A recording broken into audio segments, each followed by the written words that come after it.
ان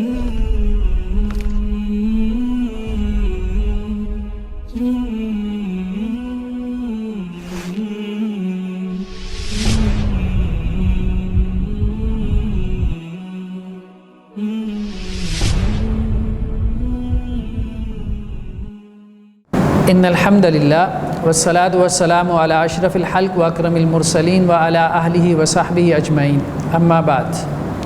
ناظرین السلام علیکم ورحمۃ اللہ وبرکاتہ۔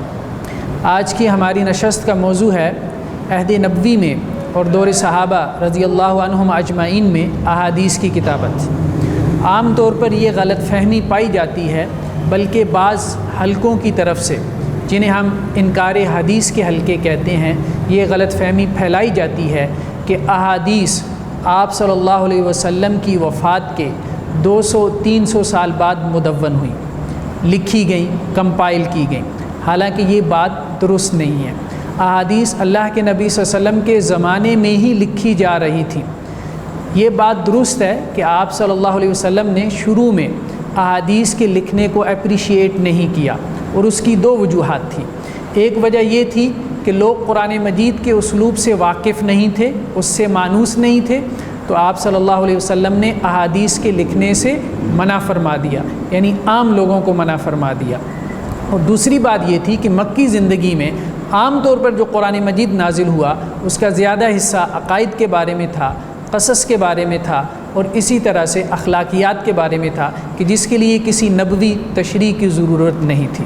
جب آپ صلی اللہ علیہ وسلم مدینہ میں آ گئے تو پھر قانون اور شریعت کے مسائل نازل ہونا شروع ہوئے، اور اس وقت جو مدنی قرآن نازل ہو رہا تھا، اس کے لیے ضروری تھا کہ آپ صلی اللہ علیہ وسلم اس کی وضاحت کرتے، اس کو ایکسپلین کرتے، اس کی تشریح بیان فرماتے۔ تو اللہ کے رسول صلی اللہ علیہ وسلم کی احادیث نے قرآن کو آ کے بیان کیا، یعنی مدنی دور کے اندر۔ جو آپ صلی اللہ علیہ وسلم کی نبوت کے پہلے 13 سال تھے مکی دور میں، تو وہاں احادیث کی اتنی ضرورت نہیں تھی، لیکن اگلے 10 سال یعنی مدنی دور کے اندر احادیث کی ضرورت زیادہ نکھر کر سامنے آئی۔ تو ان دو وجوہات کی وجہ سے آپ صلی اللہ علیہ وسلم نے شروع میں منع فرما دیا تھا صحابہ کو کہ قرآن کے علاوہ مجھ سے کچھ نہ لکھو۔ اس حدیث کو بنیاد بنا کے منکرین حدیث کے بعض حلقے یہ کہتے ہیں کہ احادیث آپ صلی اللہ علیہ وسلم کے دور میں نہیں لکھی گئیں، حالانکہ بہت ساری ایسی احادیث موجود ہیں صحیح بخاری میں، صحیح مسلم میں، اور احادیث کی دیگر کتب میں اور تاریخ کے ذخیرہ کے اندر، کہ آپ صلی اللہ علیہ وسلم نے احادیث لکھنے کا حکم بھی دیا۔ حضرت عبداللہ بن عمرو بن العاص رضی اللہ عنہ کہتے ہیں کہ میں آپ صلی اللہ علیہ وسلم کی احادیث لکھ لیا کرتا تھا۔ تو میں نے آپ صلی اللہ علیہ وسلم سے ایک مرتبہ سوال کیا کہ آپ جو کچھ کہتے ہیں کیا میں وہ سب کچھ لکھ لیا کروں؟ آپ صلی اللہ علیہ وسلم نے کہا ہاں لکھ لیا کرو۔ تو انہوں نے پوچھا اے نبی صلی اللہ علیہ وسلم، کبھی آپ خوش ہوتے ہیں، کبھی آپ غمگین ہوتے ہیں، تو کیا ہر بات لکھ لیا کروں؟ تو آپ صلی اللہ علیہ وسلم فرمایا کہ میری زبان سے حق کے سوا کچھ جاری نہیں ہوتا، یعنی جو بھی جس حالت میں جس کنڈیشن میں میری زبان سے نکلے تو اس کو لکھ لینے میں کوئی حرج نہیں ہے۔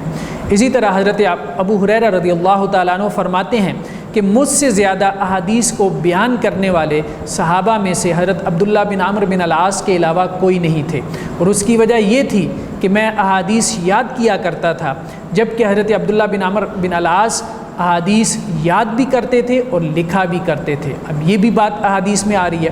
اسی طرح حضرت ابو شاہ جو کہ یمن سے تعلق رکھتے تھے، حجۃ الوداع کے موقع پہ آپ صلی اللہ علیہ وسلم کے ساتھ انہوں نے حج کیا۔ آپ صلی اللہ علیہ وسلم نے جب حج کا خطبہ دیا تو انہوں نے آپ صلی اللہ علیہ وسلم سے درخواست کی کہ آپ کا یہ حج کا خطبہ یہ میرے لیے لکھ دیا جائے۔ تو آپ صلی اللہ علیہ وسلم نے صحابہ کو کہا کہ اکتبوا لابی شاہ، کہ ابی شاہ کو وہ احادیث وہ باتیں لکھ دو جو میں نے حجۃ الوداع میں بیان کی ہیں۔ اس حدیث کو صحیح بخاری نے نقل کیا۔ اسی طرح حضرت ابو ہریرہ رضی اللہ تعالی عنہ سے بھی بعض روایات ملتی ہیں کہ وہ بھی احادیث کو بہت زیادہ۔ اسی طرح حضرت علی رضی اللہ تعالی عنہ سے بھی ملتا ہے کہ ایک صحابی حضرت ابو جوفہ رضی اللہ عنہ نے ان سے سوال کیا کہ آپ کے پاس کیا قرآن مجید کے علاوہ بھی کچھ وحی کا علم ہے؟ تو انہوں نے کہا کہ ہاں، قرآن مجید کا فہم ہے یا اس کے علاوہ ایک صحیفہ ہے۔ تو انہوں نے پوچھا کہ وہ صحیفہ کیا ہے؟ تو انہوں نے کہا کہ یہ اللہ کے رسول صلی اللہ علیہ وسلم کی کچھ احکامات ہیں جو آپ صلی اللہ علیہ وسلم نے ہمیں بتائے ہیں، وہ دیت سے متعلق ہیں، قیدیوں کو چھڑانے سے متعلق ہیں، اور اسی طرح سے اس میں یہ احکامات موجود ہیں کہ کافر کے بدلے میں قصاص میں کسی مسلمان کو قتل نہ کیا جائے۔ تو صحابہ کرام کے دور میں ہی صحابہ کرام کے ایسے صحائف موجود تھے، چھوٹے چھوٹے کتابچے کمپائلیشنز موجود تھیں کہ جن میں انہوں نے اللہ کے رسول صلی اللہ علیہ وسلم سے سنی ہوئی احادیث جمع کی ہوئی تھی۔ حضرت علی رضی اللہ تعالیٰ عنہ کا صحیفہ بہت اہم ہے، جو ان احادیث پر مشتمل تھا جو انہوں نے آپ صلی اللہ علیہ وسلم سے براہ راست سنی تھی اور سن کر لکھ لی تھی۔ اسی طرح حضرت عبداللہ بن عمرو بن العاص رضی اللہ تعالیٰ عنہ کا صحیفہ، جسے الصحیفہ الصادقہ کہتے ہیں، اور بہت سارے محدثین نے اپنی کتابوں میں اس صحیفے سے احادیث نقل کی ہیں اور اس صحیفے کا تذکرہ بھی کیا ہے۔ یہ وہ صحیفہ ہے کہ جس میں حضرت عبداللہ بن عمرو بن العاص رضی اللہ عنہ نے ان احادیث کو لکھا ہے جو انہوں نے آپ صلی اللہ علیہ وسلم سے براہ راست سنی تھی۔ اسی طرح حضرت عبداللہ بن جابر رضی اللہ تعالیٰ عنہ نے بھی آپ صلی اللہ علیہ وسلم سے جو احادیث سنی تھی ان کو ایک صحیفے میں مرتب کر دیا تھا۔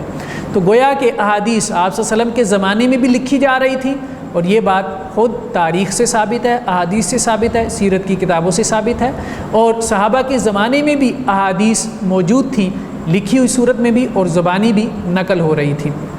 اور اسی طرح حضرت ابو ہریرہ رضی اللہ تعالیٰ عنہ کے ایک شاگرد تھے حمام بن منبع، جنہوں نے حضرت ابو ہریرہ رضی اللہ تعالیٰ عنہ سے جو احادیث سنی تھیں وہ انہوں نے ایک کتابچے میں جمع کر لی تھیں۔ اس صحیفے کو صحیفہ حمام بن منبع کہتے ہیں۔ یہ صحیفہ اپنی اصل صورت میں، یعنی آج سے گویا کہ تقریباً 1300 سال پہلے جب وہ لکھا گیا تھا، اسی صورت میں، یعنی اپنے قلمی نسخے کے ساتھ، اپنے مینوسکرپٹ کے ساتھ، اپنے مخطوطہ کے ساتھ دنیا کی 2 بڑی لائبریریوں میں موجود ہے، برلن کی لائبریری جو جرمنی میں ہے، اور اسی طرح دمشق میں جو لائبریری ہے۔ تو ان دونوں لائبریریوں میں اس صحیفہ کے جو قلمی نسخے مینوسکرپٹ موجود ہیں، ان کو ایک مایہ ناز اسکالر جو کہ پیرس میں جنہوں نے اپنی زندگی گزار دی، پروفیسر ڈاکٹر حمید اللہ، انہوں نے اس صحیفے کو نکال کے ایڈٹ کر کے شائع کیا ہے، اور اس صحیفے کا ترجمہ بھی اس وقت مارکیٹ میں اویلیبل ہے، دستیاب ہے۔ یہ گویا کہ حدیث کی پہلی کتاب جو کہ پبلش شدہ بھی ہمارے پاس موجود ہے، اور یہ ہم کہہ سکتے ہیں کہ صحابہ کرام کے دور میں مدون کی گئی۔ حضرت ابو ہریرہ رضی اللہ تعالیٰ عنہ کی زندگی میں ان کے سامنے ان کے شاگرد نے جو مرتب کی، کمپائل کی صحیفہ حمام بن منبع، جو بھی ہمارے پاس موجود ہے۔ تو گویا کہ احادیث، اس میں کوئی شک نہیں ہے کہ پہلی صدی ہجری میں ہی ان کو لکھا جا رہا تھا۔ جس طرح حفظ کے ساتھ ان کو منتقل کیا جا رہا تھا، اسی طرح ان کو لکھ کے بھی جمع کیا جا رہا تھا، محفوظ کیا جا رہا تھا اور کمپائل کیا جا رہا تھا۔ اللہ سے دعا ہے کہ جو باتیں ہم نے کہی ہیں، جو باتیں آپ نے سنی ہیں، اللہ تعالی ہمیں ان کو سمجھنے، ان پہ عمل کرنے اور ان کو آگے پہنچانے کی توفیق عطا فرمائے۔ صدق اللہ العظیم۔